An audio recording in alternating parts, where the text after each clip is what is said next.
नमस्ते प्रणाम। हम आप लोग के बीच हनुमान जी के भजन लेके आइल बनी। अच्छा लगी तो लाइक और कमेंट और शेयर जरूर करब और कमेंट में जरूर बताइब कि हमार हनुमान जी के भजन आप लोग के कैसन लागल। सागर के रहिया धइले, सागर के रहिया धइले, जाले हनुमान हो कि बीचे रहिया मिल गइलन। सूरज भगवान हो कि बीचे रहिया मिल गइलन। सागर के रहिया धइले, सागर के रहिया धइले, जाल हनुमान हो कि बीचे रहिया मिल गइलन। सूरज भगवान हो कि बीचे रहिया मिल गइलन। पूछे लगलन हनुमत से, पूछे लगलन हनुमत से, दिलावा के बात हो कि कहाँ जाइब हनुमत। 12 बजे रात हो कि कहाँ जाइब हनुमत। एतना सुनिया हनुमत, एतना सुनिया हनुमत, दिहले जवाब हो कि लक्ष्मण के लाग गइले। शक्ति के बाण हो कि लक्ष्मण के लाग गइले। शक्ति के बाण हो कि लक्ष्मण के लाग गइले।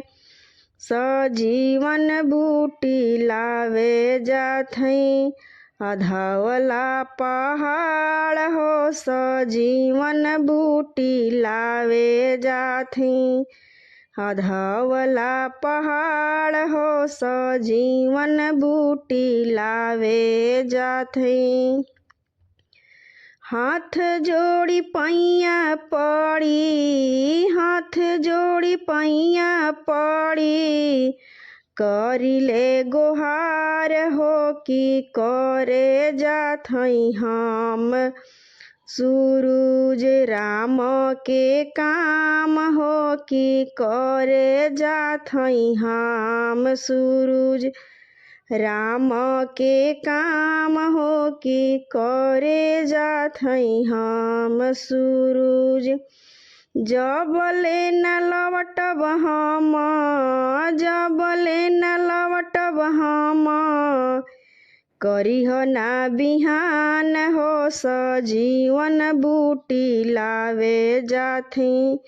अधवला पहाड़ हो सजीवन बूटी लावे जाथई। अधवला पहाड़ हो सजीवन बूटी लावे जाथई। कहले सूरज देव, कहले सूरज देव, करब ना बिहान हो सजीवन बूटी लेके आई। तबे होई बिहान हो सजीवन बूटी लेके आई। तबे होई बिहान हो सजीवन बूटी लेके आई। सागर के रहिया धइले, सागर के रहिया धइले, जाले हनुमान हो कि बीचे रहिया मिल गइले।